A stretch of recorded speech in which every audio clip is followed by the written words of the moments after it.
It's James Murray, and we're in the newsroom at NetNewsLedger, and I'm joined once again this week by Jack Mallon and John Henderson from the Progressive Conservative Party, and we're going to be talking today about what's going on in Thunder Bay Superior North. Welcome, gentlemen. Well, welcome. Nice to be here again, James. Good to be back. This is going to be fun.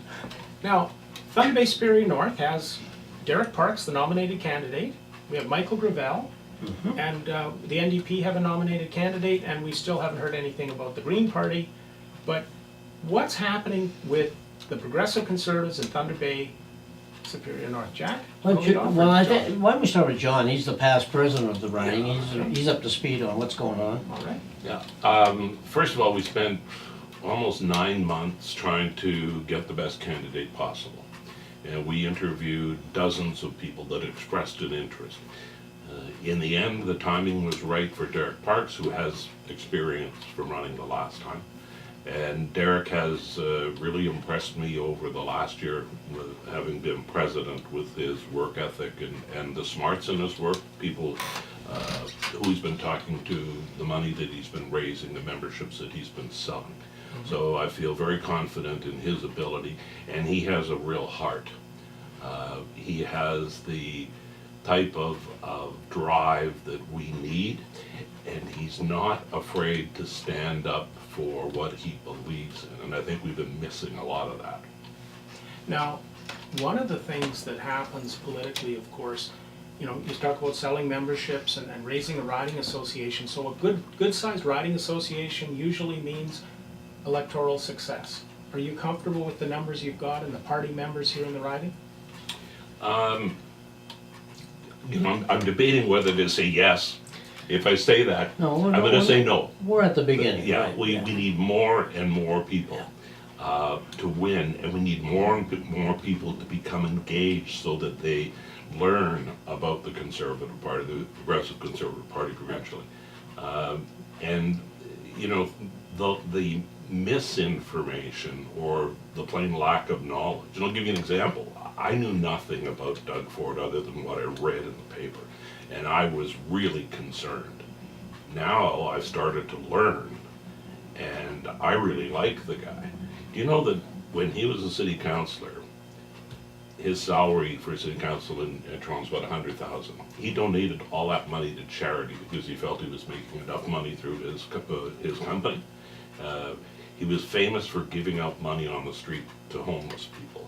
And it's like, geez, I didn't know that. I didn't have a clue. Yep. And the other thing about Ford and what I really liked was when he and his brother were working with council, on council and the mayor, they cut $1 billion from the Toronto budget. It was actually $1.1 billion, but he says $1 billion.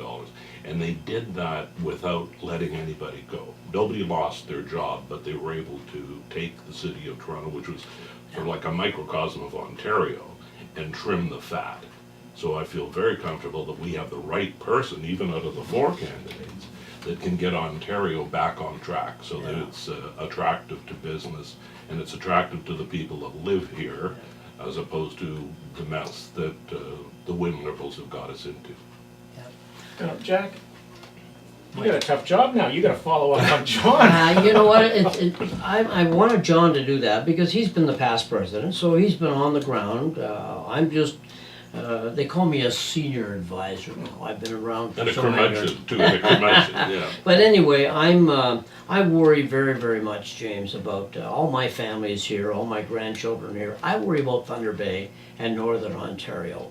And I've learned over the years through my many community involvements that I've had, through my businesses, and through my different committees that I've been on for different governments, that we have to work twice as hard, maybe 3 times as hard, to inform the people in Southern Ontario about we're part of this province too. We're a very important part of this province.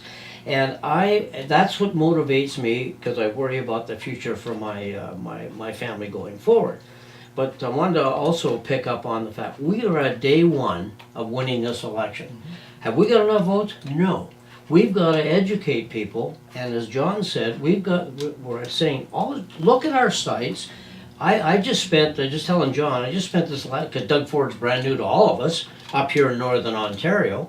I just spent the weekend And I looked at about 20 YouTube shots of Doug Ford going back 10 years. And I didn't know he was a philanthropist, him and his brother. I didn't know his father was a member of parliament. I remembered it once I saw it.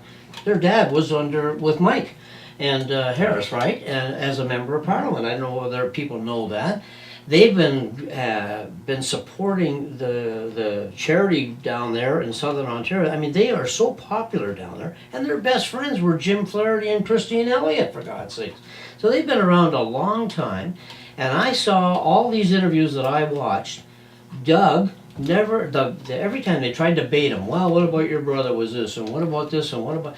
He was as calm, he was cool, and he was focused, and I totally agree that with John, and that Doug is the kind of guy that I think we need to get this province more efficient, more right on, but more importantly, to get the Ring of Fire started, to solve the Bombardier problem with the Toronto TTC and a whole bunch of other things. And already Derek has had a meeting with him about all this.